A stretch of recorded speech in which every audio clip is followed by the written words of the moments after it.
Ngayon, dapat kapag hindi pa nag-trigger yan, dapat hindi pa palo yan. Tulad nito. Sana ito to.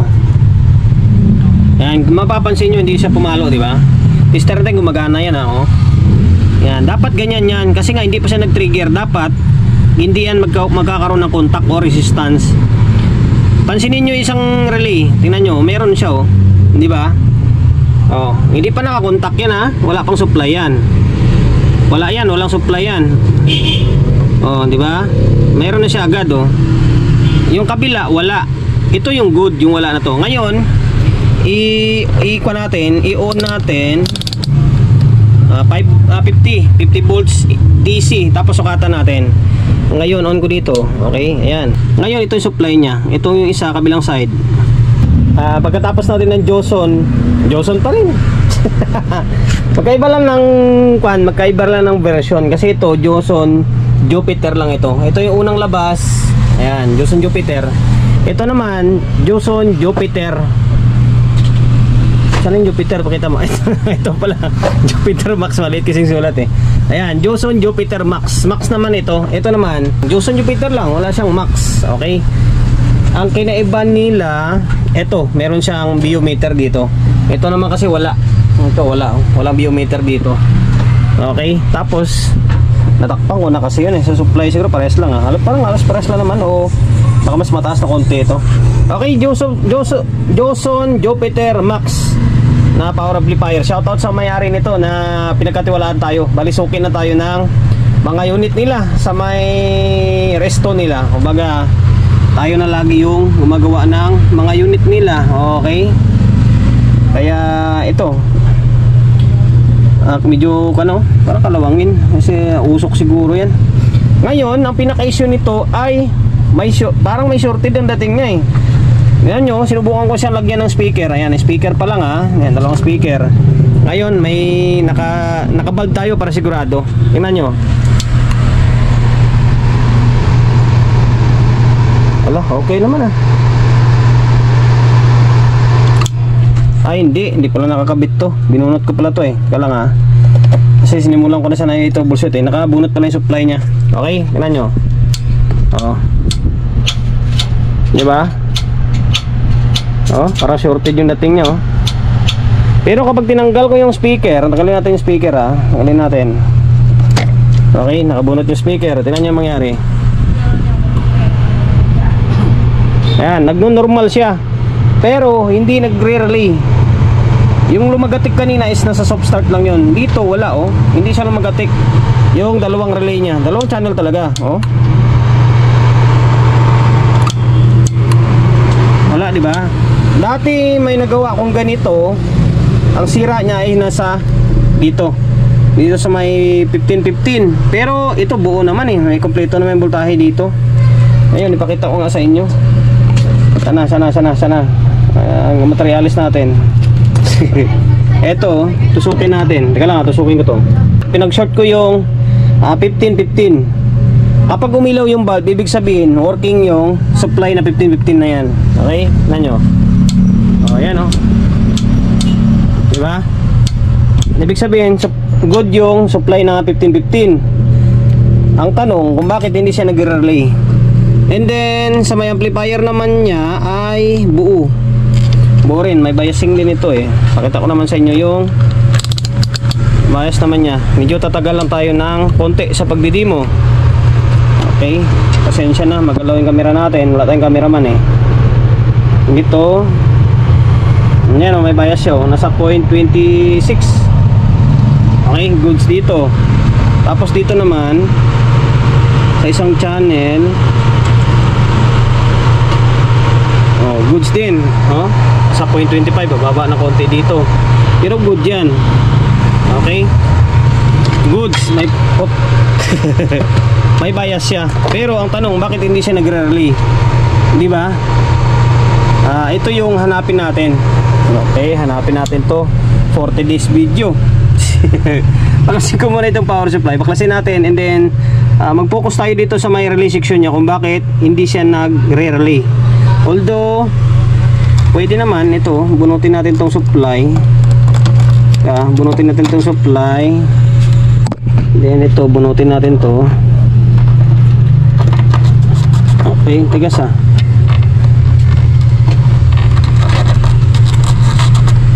Kailangan bunutin ko muna.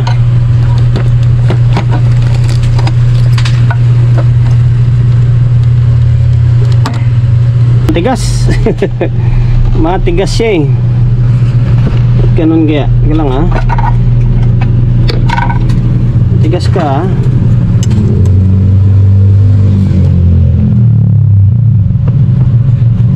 Dapat yan. Bunot na siya. Binunot natin yung supply ah. Papuntang amplifier natin. Kung may problema yung amplifier, nag-goods yung relay section, magre-relay dapat yan. Ngayon, okay.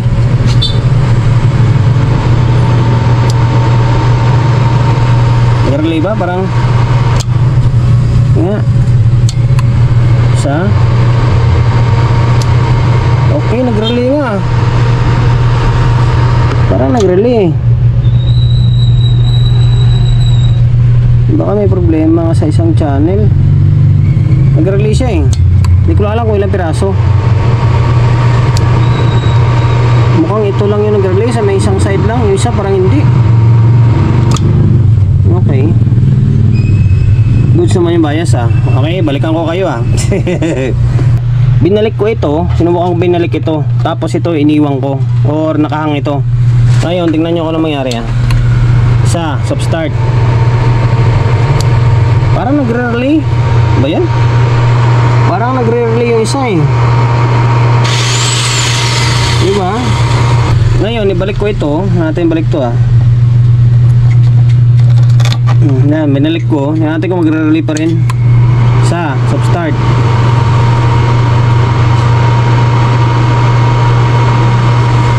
Wala, ayaw. Baka may problema dito. May DC out siguro dito. Tanda ko parang meron akong ginawa na isa na ganito. Parang halos same trouble eh. Hindi ko na matandaan kung anong trouble ginawa ko yun. Ito, bakasin muna natin tong channel to. Malamang may problema to dito. Ay, channel 1 pala ito. Pinaklas ko na yung channel 1. Nakanggal ko na yung pating heatsink nya. May story na pala ng kwanto. Nang liyab ito. Ito ko na lumiyab to. Diba? Okay, tapos alam nyo kung anong pinanggalingan nyo, kung bakit nagpo-protect siya. Ayan oh. Gutay-gutay na yung mga mga resistor oh. Inalawang oh. Dito pa sa kabila 33, 3.3. Tapos sa loob 33, 1K. Ayan, anihin na lang natin yung mga dapat anihin dito. Yung iba naman matitibay pa, pilit kong inihila, buo pa naman. Tapos mamaya babarnisan natin para ma-prevent yung ibang kalawang. Ito talaga yung mga putol na, yan ang papalitan natin. Yung paa ng transistor, ay pati pala transistor, putol na, pambihira na yan. O putol na pati mga transistor pala eh. Buti nandito, kwan pa o, naagapan pa to. Ay dito mga kwan pa yan, mapiprevent pa natin yan. Gagawin dyan ay, buhusan na lang natin ng varnish yan, para mas tumibay pa. Moist yan, kaya nagkaganon. Okay, bunutin ko muna yung mga dapat bunutin dito ah.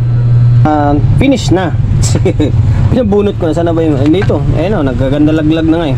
Yan, pinalitan natin lahat to dito. Dito nag-series tayo ng 56 tapos 12 ohms kasi nga wala tayong 68 ohms. Wala akong 68 eh. 56 plus 12 equals 68, di ba? O tama, 68 ohms. Okay, nag-series tayo dalawa, tapos ito 10K, 220 ohms dalawa, 1K, 33K. Tapos dito sa gitna 1K, tapos 33K. Tapos dito naman sa may kabilang side 3.3, tapos 4.7 ohms ito. Okay? Tapos yung paa pala ng transistor nangingitim lang. Ngayon binuhusan natin ng varnish. Ito, varnish to. Wala nang pangalan niya eh. Okay, electrical varnish ito. Ito yung ginagamit ko pang prevent na mga kalawang on din mga corrosion na. Ayan, binabarnisan natin. Ngayon, try natin to. Testing natin kung magiging normal na magre-relay na. Sana magre-relay niya. Sana magre-relay na para makapunta tayo sa may kabilang side. Ngayon, salpak ko. Okay? Binalik na natin tong supply. Yung heatsink, di ko muna inilagay or binalik kasi baka may hindi pa gumana, di ba? Hindi pa magre-relay. Di sayang naman yung oras natin sa pagkakabit. Magbabakas na naman tayo. Papaganahin muna natin siya na walang heatsink. Okay? Then, yan. Stop start, trigger.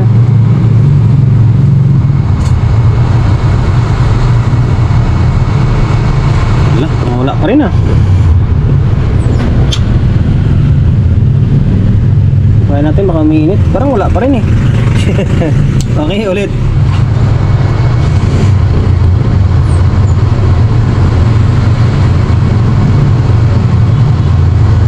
Ay. Ano to? Soft start. Parang hindi pa rin gumagana. Ano ba yan? Isa. Ah, meron na. Eh, nag-relay na eh. Tanggalan muna natin ng karga. Nag-relay. Nauna lang yung kwan. Tanggalan natin ng karga para okay, sabay sukat na lang natin. Kaya alam ko nag-relay na eh. Ayun, meron na.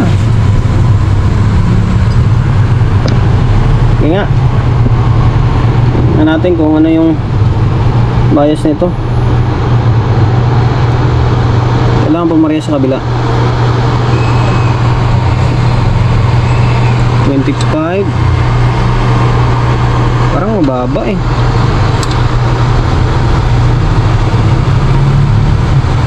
Parang normal na. Parang normal na. Okay. Balik natin tong speaker. Ah, meron pa rin. Parang nakarekta yung isang relay. Ito yung isa oh. Ano ba yan? Nga, ulitin natin. Oh, nakarekta nga siya oh. Parang nakarekta yung isang relay. Ano ba yan? Babaklas naman tayo ng power supply nito. Pero dito, okay na yung power supply na. Power supply yung mainboard natin, okay na to.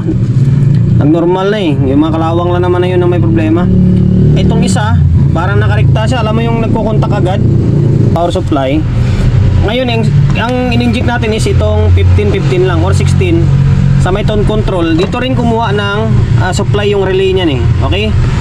Ngayon, itong pin na to, sa list ito supply ng isa. Supply ito. Tapos ito yung out niya. Itong dalawa na to. Tapos sa may kabilang side naman, ito yung supply. Itong dalawa na to. Tapos ito yung out naman niya. Okay? Ngayon, dapat kapag hindi pa nag-trigger yan, kapag hindi pa nag-trigger or hindi pa ano tawag ito, pag hindi pa siya gumana, dapat hindi pa palo yan. Tulad nito. Sana ito to. Yan, mapapansin nyo hindi siya pumalo, di ba? Tester natin gumagana yan oh. Yan, dapat ganyan yan kasi nga hindi pa siya nag-trigger. Dapat hindi yan magkakaroon ng contact o resistance. Pansinin nyo isang relay. Tingnan nyo, meron siya oh. Di ba? Oh, hindi pa nakakontak yan ha. Wala pang supply yan. Wala yan, walang supply yan. Oh, di ba? Meron na siya agad oh. Yung kabila wala. Ito yung good, yung wala na to. Ngayon, i-on natin 50 volts DC, tapos sukatan natin. Ngayon on ko dito. Okay, ayan. Oh, yun, isa naglagatik yung isa hindi. Ngayon ito yung supply niya. Ito yung isa kabilang side. Oh, good siya, good yan supply oh. Meron siyang 12 volts kasi 12 volts ang ginamit na supply. Okay oh. Tapos ito yung isa. Naka-reverse kasi sa lisi sila eh. Oh, okay. Ibig sabihin goods yung supply natin. Ayan oh. Ito, sira. Palitan natin yan. 12 volts na 30 ampere. Okay. Nagpalit na ako ng relay. Yung relay niya ay anong brand to? Hilition. Okay, Hilition. 12 volts na 4 pin. Okay, 12 volts na 4 pin. Hilition brand. Hilition. Ang pinalit natin is Broadway all the way. Broadway. Kasi Broadway kasing nagamit ko kasi doon ako bumibili sa Broadway talaga eh. Nalala naman ano brand sa banggitin ko rito eh. Broadway naman talaga yung gamit ko, di ba?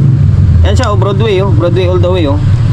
And Broadway na 12 volts. Bali 5 pin ito. Pinutol ko lang yung isang pin niya. Okay? Ayan na. Ngayon, bago natin i-testing, dapat wala yan. Pakita ko sa inyo ha. Okay, para may idea kayo ha. Sa mga baguhan lang ito, pero sa mga veterans dyan, very basic na lang sa kanila to. Yan, ito dapat wala talaga ito. Wala siya oh. Ayan, wala na siya oh. Di ba? Wala na oh. Wala na contact. Magkakaroon ng contact yan kapag nag-trigger na siya. Pag hindi siya nag-trigger, ay hindi siya gagana, di ba? Ay, balik ko to sa may supply muna. Supply muna. Balik natin sa supply. So, binalik na natin yan. Tapos, obserbahan natin syempre kung magre-relay siya or hindi. Kailangan dalawa. Okay? Ayun, dalawa na, di ba? Trick. Gumanon siya eh. Rinig nyo? Di ba? Goods na yan. Ngayon, ito yung isang channel na o isang relay na hindi natin pinaltan. Ayan, may contact. Ito may contact. Ayan, okay, goods na yan. Ngayon, balik natin power supply. Testing natin ulit. Binalik na natin yung power supply. Tapos, eto. Ginawa ko, pinampalitan ko na rin lahat ng 5401551 nito. Kasi, nangingitim na eh. Para sigurado, pinalitan ko na lang. Ito, 1, 2, 3, 4, 5, 6, 7, 8, 9. Okay? Yung dalawa na to is para sa protecto eh. Pinalitan ko na rin. Ngayon, testing natin ba? Para may balik na natin sa may heatsink niya kung sakaling magiging goods na siya. Okay? Isa, soft start.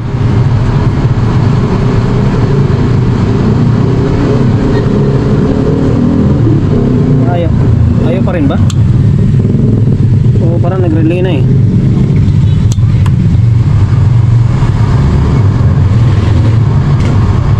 Parang wala pa rin Ganon no? Silipin mo muna ulit. Kaya playo pa mag-relay. Meron pa pala isa dito na ito 5551 pala. Ginalawang din eh. Pinalitan ko na rin. Ngayon, ito na siya Tingnan natin.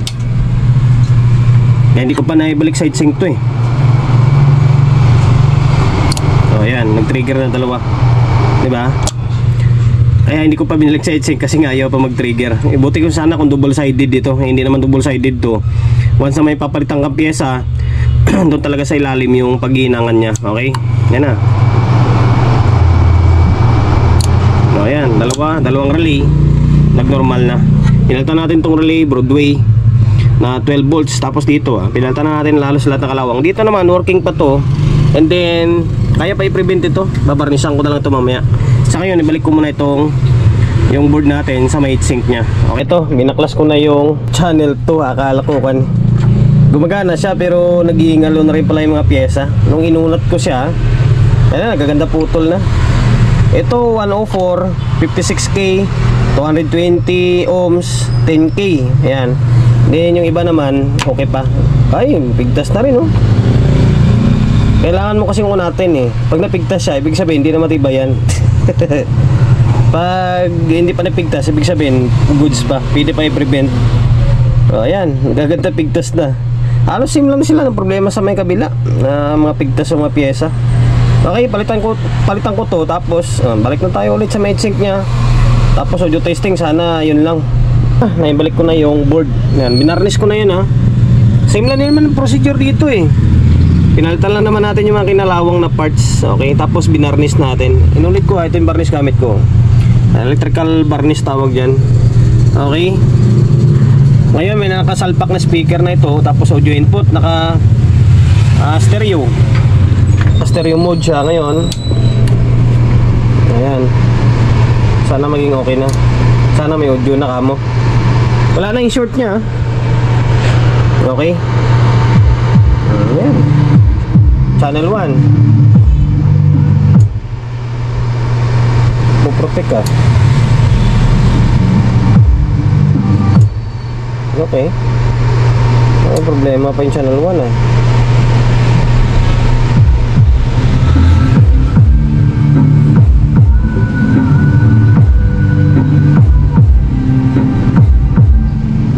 problema yung channel 1 pa. Ano ba yan? Nagpo-protect nga. Animal Nagpo-protect yung channel 1 pa. Pag nalalakasan, papalit pa tayong pyesa ulit nito. Wala. Ang bira na yun. Okay yung channel 2. Dito sa channel 1, magbabaklas na naman ulit tayo. Nagpo-protect. Baka mayroon pang mga kinakalawang dyan. Pambihira na yan. Pinahirapan tayo ng todo nito. Hintik na to. Meron lang pala akong hinang na hindi nakuan, yung hindi ko nakuskus ng maigi. Siguro may mga maliliit na linya na mga hinang na nagkadikit sa isang pagitan. Kinuskus ko lang, nilinis ko lang, wala na. Ngayon ito na siya. Pahirapan tayo ng todo. Kalay mo, bagdadalawang araw na itong gawa ko nito. Okay, ngayon channel 1 to. Pull natin. Diba? Lakas oh. Hindi na siya nagtitrip. Ayun, ito naman channel 2. Ay, ba't wala? Hindi pala nakakabit naman yung channel 2. Pambihira. Teka lang. Channel 2. Channel 2 naman pala hindi na ikabit. Binunot ko pala. Pambihira na yan oh. Kaya lang ganun talaga. Excited tayo eh. Matapos na. Okay, ayan. Ay, nako. Ay, channel 2. Ayan. Ayan, nagtitrip yun ha. Channel 1. Okay, halos mag-iba yung speaker ko. Malakas ilan ba yung supply nito? Tingnan natin yung Jupiter Max ito. 62. At lakas pala. Okay, hanggang dito na lang. Pinahirapan tayo. Pinalitan natin yung itong relay. Kasi yung una, panyan, sira yan. Tapos yun dyan, mga kalawang. Dalawang channel na. Yun lang na naman ang ginawa natin eh. Pinalitan lang natin yung mga kalawang ng parts lang. Okay, hanggang dito na lang. Maraming salamat.